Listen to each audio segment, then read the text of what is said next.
అసలు ఆ మోదీ సార్ కానీ ఈ పైసల మంత్రి నిర్మల మేడం కానీ మన తెలంగాణ రాష్ట్రము మన దేశంలో ఉన్నదనుకుంటుర్రా లేకుంటే వేరే దేశంలో ఉన్నదనుకుంటున్నారా? అరే గిదే కన్ఫ్యూజన్ కొడుతున్నది వల్ల నాకు. మీరేమనుకున్నా మంచిదే, నా మీద గరానికి వస్తే వస్తామాయే. అరే రాజకీయం రాజకీయం ఉండాలి, పరిపాలన పరిపాలన లెక్క ఉండాలి, కానీ అంతటా రాజకీయమే చూస్తామంటే ఏందన్నట్టోల్లా. ఇక గిట్ల ఎందుకు అంటున్నానో ఈ పాటికే మీకు కూడా సమజయ్యే ఉంటుంది. మన సెంటర్ సర్కారు బడ్జెట్ పెట్టే కదా బడ్జెట్, మన దేశం ఆమ్దాని ఏంది, ఇక ఈ ఏడాది ఏ రాష్ట్రానికి ఎంత ఇవ్వాలి, ఏమేం మంజూరు చేయాలి, ఎంత ఖర్చు పెట్టాలి, ఇక ట్యాక్సుల కథ ఏంది, పప్పులు ఉప్పుల రేట్ల ముచ్చటేంది, ఇవన్నీ ఉంటాయి కదా. కానీ ఆ బడ్జెట్ పాట మొత్తంలా మన తెలంగాణ పేరు వస్తోట్టోల్లా నాకైతే మస్తు బాధ అనిపించింది, కోపం కూడా వచ్చింది. అగో ఈ నిర్మలమ్మ పద్దు ముచ్చటనే ఓ మల్క చూడుండ్రమ్మ మీరు. పొద్దుగాలనే మన పైసల మంత్రి నిర్మలా మేడం మన పద్దుతోని పార్లమెంట్కి వచ్చింది, అందరికీ చూయించింది. ఇక ఈసారి కాగితాలు కావు ట్యాబుల్నే ఉన్నాయి ఈ పద్దుల లెక్కలన్నీ. షెయి తరపున 8 మంది, పూ పార్టీ తరపున 8 మంది ఎంపీలు ఉన్నారు కదా. ఇక ఇంకేంది, మన తెలంగాణకు ఏ పాటు వరాలు వచ్చినాయో, మన గురించి ఏం లెక్కలేసిందో, మన మీద ఏ పాటు కరుణ చూయించిందో అని అనుకున్నా. ఇక నిర్మల్ల బడ్జెట్ పాఠం చదువుతూనే ఉన్నది. అంట్లా మన తెలంగాణ ముచ్చట ఇగ గెలుస్తుంది అని టీవీ సౌండ్ ఎక్కువ పెట్టి మరీ చూసిన. అసలు తెలంగాణ గురించి కాదు కదా, తెలంగాణ అన్న మాటనే వినవాళ్లే పార్లమెంట్లా. ఇక తెలంగాణ ఊసేలేదురా భగవంత అంటే ఇక హైదరాబాదు అనే పట్నం ఉన్న సంగతి కూడా పురాగా మర్చిపోయినట్టున్నది. మొత్తానికి మొత్తం మన రాష్ట్రానికే పెద్ద గుండు సున్న పెట్టిర్రు ఈ సంటరోళ్ళు.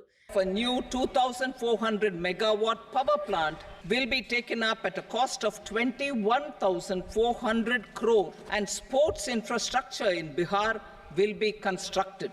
To fulfill the commitments in Andhra Pradesh Reorganization Act, 15,000 crore rupees. మన తెలంగాణ పేరే బడ్జెట్లో ఇనిపియలేదంటే మనసుకు ఎంత తక్లీఫ్ అనిపిస్తుంది, జీవం ఎంత తన్లాడుతుంది. మనకే గిట్లుంటే మరి పార్లమెంట్లో కూర్చున్న మన తెలంగాణ ఎంపీలనన్నా ఏదో ఒకటి మాట్లాడాలన్నా అద్దా? ఉయ్యలేదు కుయ్యలేదు. మరి మన తెలంగాణకి ఇవ్వకుండా ఎవరికిచ్చిండయ్యా, ఎవరి మీద పాయిరం చూయించిర్రయ్యా అంటే మన పక్క రాష్ట్రం ఆంధ్రాకును అటు బీహార్ రాష్ట్రానికి ఎగజల్లుడు. ఎందుకంటే మోదీ సారు ప్రభుత్వాన్ని నిలబెట్టింది ఆ 2 రాష్ట్రాలే కదా. అందుకే అటు ఆంధ్రాను ఇటు బీహార్ను దిల్కుష్ చేసిర్రు. అంటే ఈడ మోదీ సారు ప్రభుత్వం ఒక ప్రభుత్వం లెక్క అందరినీ సమానంగా చూసిందా అనొల్ల? రాజకీయం పార్టీ లెక్కనే చేసిందా లేదా? అయినోళ్లను ఆకుల్లా కానోళ్లకు కంచంల కథ వేసిర్రు. ఎంత ఘోరమొల్ల. భారత ప్రభుత్వం అంటే దేశంలో ఉన్న అన్ని రాష్ట్రాలను సమానంగా చూడాలి, గంతేగాని తెలంగాణను మీద కోపం ఉంటే కొంచెం కూడా నజరు పెట్టకుండా వాళ్ళకిష్టమున్న రాష్ట్రాలకే అన్ని వంచుడేంది, అన్ని ఇచ్చుకునుడేంది? సరే ఆంధ్రకి ఇచ్చుకుంటే ఇచ్చుకొని వాళ్ళు బాగుపడని పడాలి కూడా, వాళ్లకు మనకు పంచాదేం లేదు. మరి మన సంగతి ఏంది? మన తెలంగాణను ఇట్లెండబెట్టుడేంది? గిదా బడ్జెట్ అంటే? అసలు మన తెలంగాణలోనే పేరుకు కేంద్ర మంత్రులు ఉన్నారు, పువ్వు పార్టీ తరపున 8 మంది ఎంపీలు ఉన్నారు, ఇటు రాష్ట్రంలోనేమో రేవంత్ సారు, మోదీ సారు బడే బాయ్ అని పాయరంగా పిలుచుకుంటాడు. ఆఖరికత్తే ఎవ్వరు కూడా మన తెలంగాణ బాగు కోసం కొట్లాడింది లేదు, తన్లాడింది లేదు. లాస్ట్ కత్తే గుండుసున్న వేసి పెట్టే. ఇగో గిట్లనే గరమైతాన్రోళ్ళ మన లీడర్లు జనాలు. తెలంగాణలో 4 బీజేపీ ఎంపీలు గతంలో ఉంటే ఇవాళ తెలంగాణ ప్రజలు ఆ సంఖ్యను రెట్టింపు చేసినారు, 8 మందిని గెలిపించారు. అయినప్పటికీ 8 రూపాయలు కూడా కేంద్ర ప్రభుత్వం ఈ బడ్జెట్లో ఇవ్వకపోవడం అనేది నిజంగా బాధాకరం, తీవ్రంగా కూడా తెలంగాణ ప్రజలందరినీ కూడా విస్మయపరిచిన అంశం. బడ్జెట్ చూస్తూ ఉంటే ఇప్పటిదాకా నేను కామెంటరీ కూడా వింటా ఉన్నాను. ఇది కేంద్ర బడ్జెటా లేకపోతే బీహారు ఆంధ్రప్రదేశ్కు సంబంధించిన బడ్జెటా అనే విధంగా ఇవాళ చాలా మంది మాట్లాడుతూ ఉన్నారు. మాకేమీ ఆంధ్రప్రదేశ్కి ఇచ్చినందుకు బాధ లేదు, సాటి తెలుగు రాష్ట్రం, తప్పకుండా వారు బాగుండాలి, మంచిగా ఉండాలని కోరుకుంటోళ్ళం తప్ప వారికి నష్టం జరిగితే మేము కూడా బాధపడతాం. కానీ ఆంధ్రతో పాటు ఆంధ్రాకు ఇచ్చినట్టుగానే మీరు ఆంధ్రప్రదేశ్ పేరు చెప్పిన ప్రతిసారి ఏమన్నారు కేంద్ర మంత్రి గారు? ఆంధ్రప్రదేశ్ పునర్విభజన చట్టం అని మాట్లాడింది. కానీ ఆంధ్రప్రదేశ్ పునర్విభజన అంటేనే 2 రాష్ట్రాలకు సంబంధించిన ప్రయోజనాలు ఆ చట్టంలో ఉన్నాయి.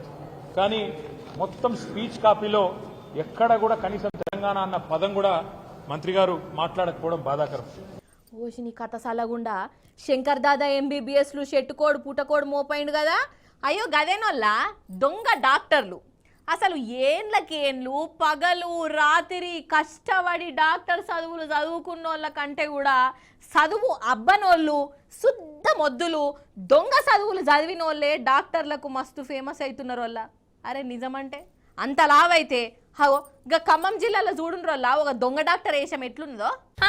ఇప్పుడు మనం ఖమ్మం జిల్లా వేంసూరు మండలం మల్రపాడు ఊళ్ళో ఉన్నామల్లా. ఇగో ఈ బోర్డు చూడుర్రి, విజయలక్ష్మి మెడికల్ షాప్ అట. అంటే మందుల దుకాణం అన్నట్లు. లోపలికి పోదామా? పార్రి పార్రి జరంగోళ్ళు తెచ్చుకుందాం.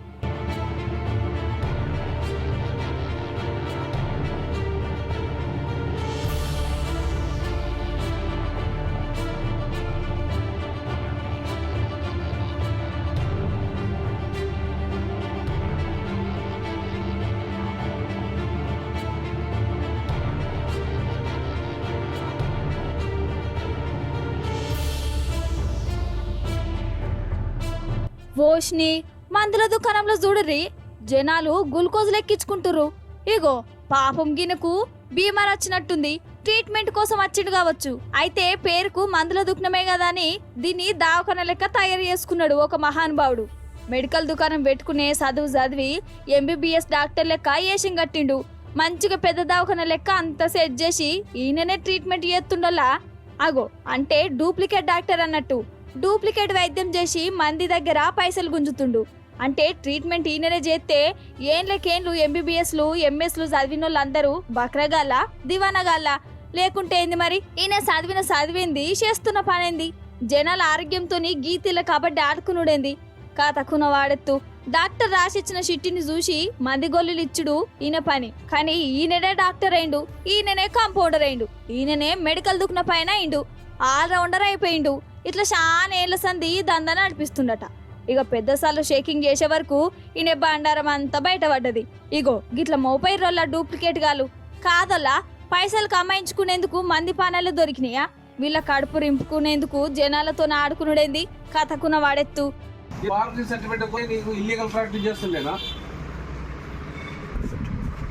ఎప్పుడు రెన్యూవల్ అయింది? ఎప్పుడు రెన్యూవల్ అయింది? ఎవరి పేరు మీద ఉంది? ఫార్మ్స్ ఇవ్వడానికే నీకు లిమిటెడ్ లైసెన్స్ ఉంది. నువ్వు ఇన్పేషెంట్లు పెట్టుకుని ప్రాక్టీస్ చేస్తున్నావు గురు. నువ్వు తాళం వేసుకుంటే మంచిది మందుల.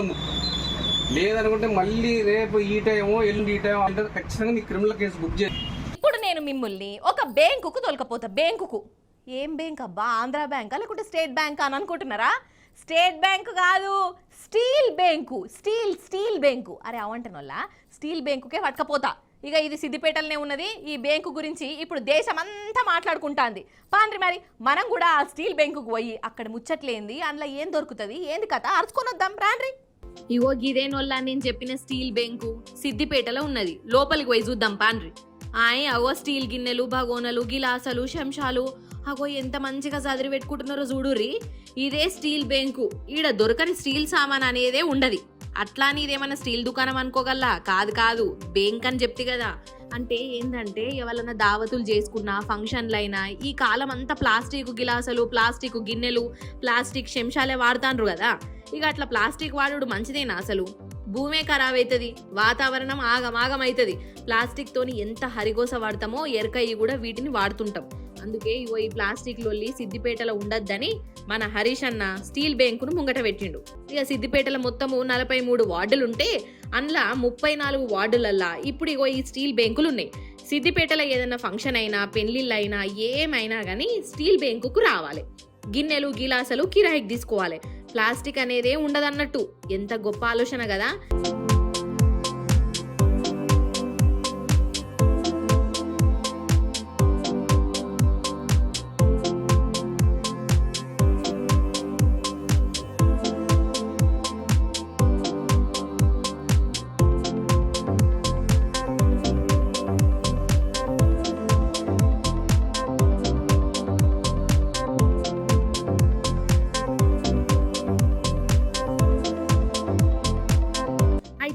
సిద్దిపేట స్టీల్ బ్యాంకు పేరు ఇప్పుడు దేశమంతా మారుమోగిందులో.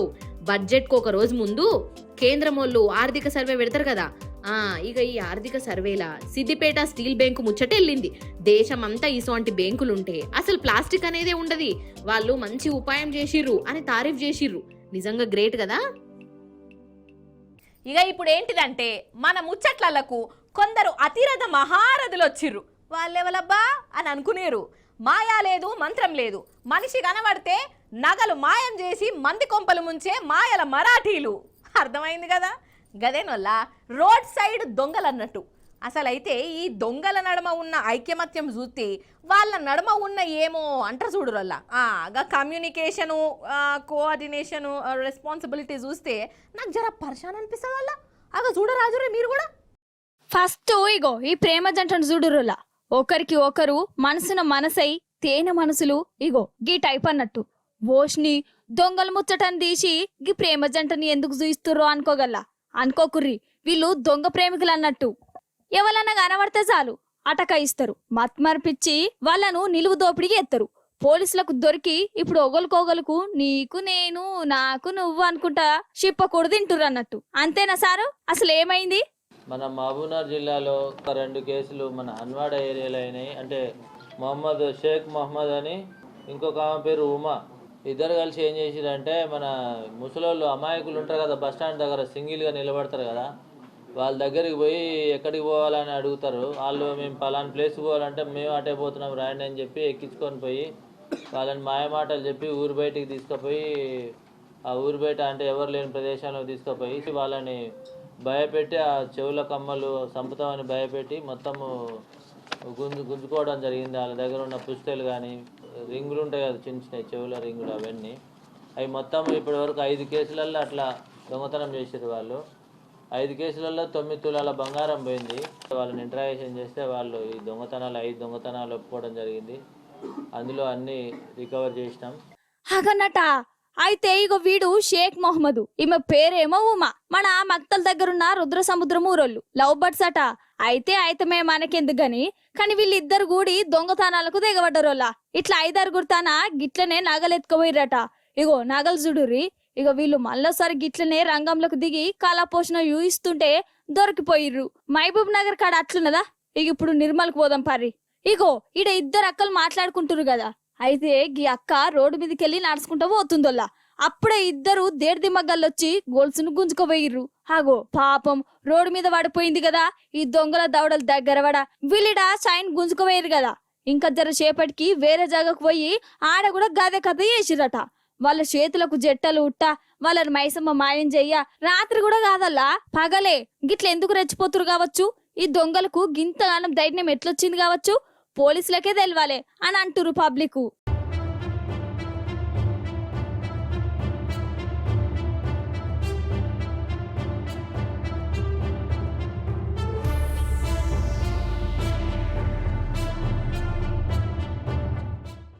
అవు కానీ ఈ ఫ్రీ బస్ ఎక్కుతుండ్రా అన్నోళ్ళ మీరు? అగో నేను ఫ్రీ బస్సులో ఒక్కరోజన్నా వద్దామని ఆధార్ కార్డు బ్యాగులో పెట్టుకునే ఉన్నానోళ్ళ, కానీ ఆ బస్సు అచ్చులేదు, నేను ఎక్కడూ అయితే లేదు. ఆగర్సే రాకరాకొచ్చిన ఆ బస్సు ఏమో జనంతో కిటకిటలాడుతున్నది. ఇక అందుకే సప్పుడు ఎక్కువ ఆటో పట్టుకొని వస్తాను వాళ్ళ 90 రూపాయలు ఎక్కువైనా మంచిదే కానీ. సరే కానీ ఇక ఇప్పుడు ఈ ఫ్రీ బస్సుల కొన్ని చిత్ర విచిత్రాలు నడుస్తున్నాయి. ఇక అవి చూస్తే మీరు పరిశాన్ అవుడు పక్క. మరి లేట్ ఎందుకు చూసేయండి. ఇక గిదేనోళ్ళ మన ఫ్రీ బస్సు. గిడ మన అక్కలున్నారు, ఎటు పోతుర్రో అరుచుకుందాం పర్రి.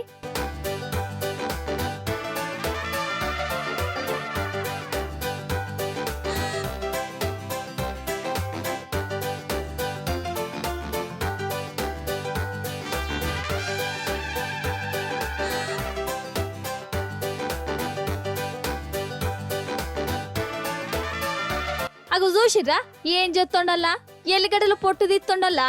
ఎల్లిగడ్డల పొట్టు అగో ఉల్లిపాయలు చూడుర్రి.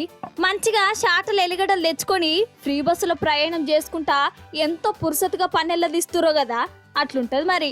మొన్నటికి మొన్న గిట్లనే ఒక పెద్దవనైతే బస్సుల్ని కూరగాయల దుకాణం పెట్టుకున్నది.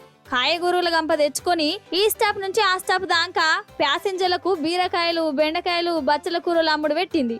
ఫ్రీ బస్సును గిట్ల కూడా వాడొచ్చని షాట పెట్టుకొని మరి లోకానికి ఏమన్నా షాటుతుర్రు అనోళ్ళ.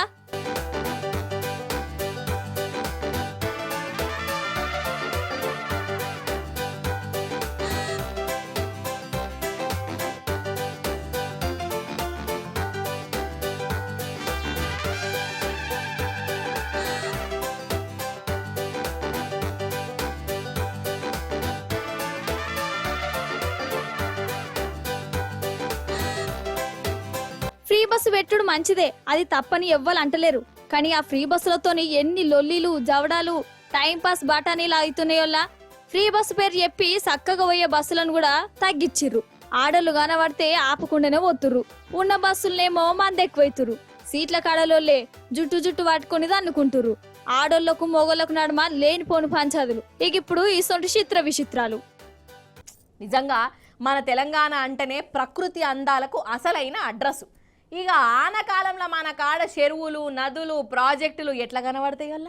ఇక ఈ 10 ఏండ్ల సంది అయితే నీళ్లతోని కలకలలాడుతున్నాయి కదా అన్నట్టు. అటు మీది బాజుకు మస్తు వానలు పడుతున్నాయి. ఇక ఆ వరద నీళ్లు మన దిక్కస్తున్నాయి. ఇక ఆ నీళ్లతోని జలపాతాలు ఏ తీర్ల కనబడుతున్నాయో ఓ మల్క చూడాలి మనం. ఇక మరి లేట్ ఎందుకు చూసేయండి. అగో మన తెలంగాణ నయగార బొగత జలపాతాన్ని చూడురోళ్ళ ఏ తీర్ల కనబడుతుందో.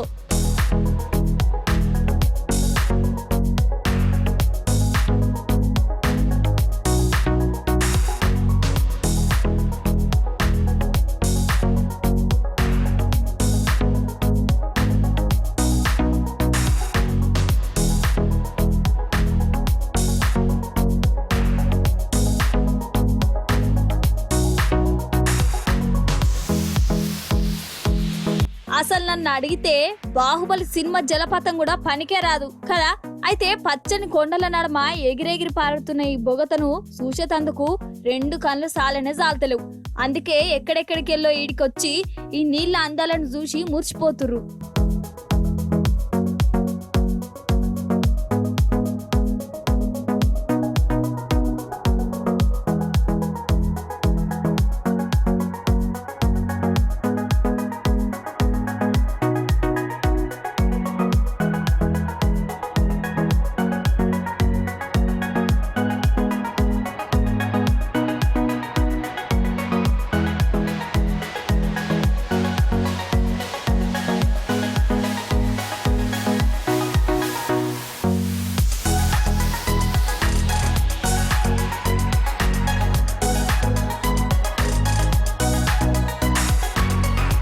ఇగో ఇదేమో జూరాల ప్రాజెక్టు.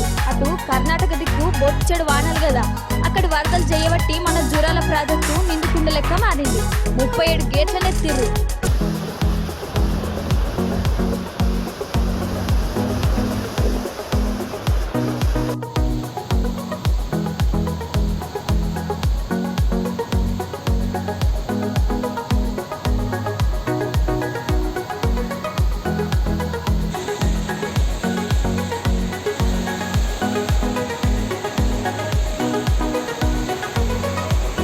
ఇగో ఇదేమో మన గోదావరి తల్లి. భద్రాచలం దగ్గర మస్తు వరద నీళ్లు 53 అడుగుల దాకా నీళ్ళు వచ్చినాయి.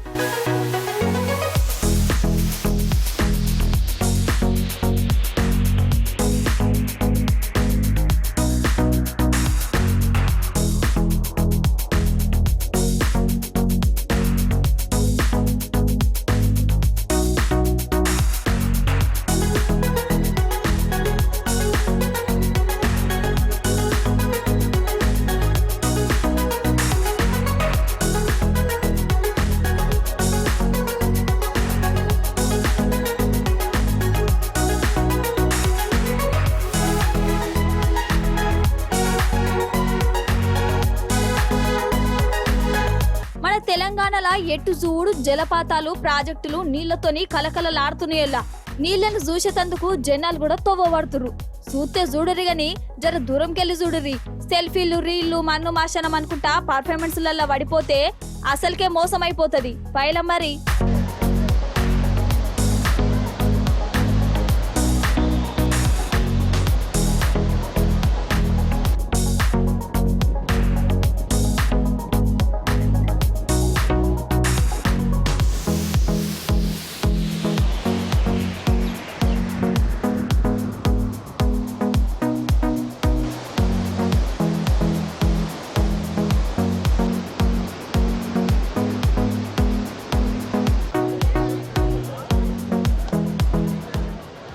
ఇవన్నట్టలా ఇయాలటి ముచ్చట్లు.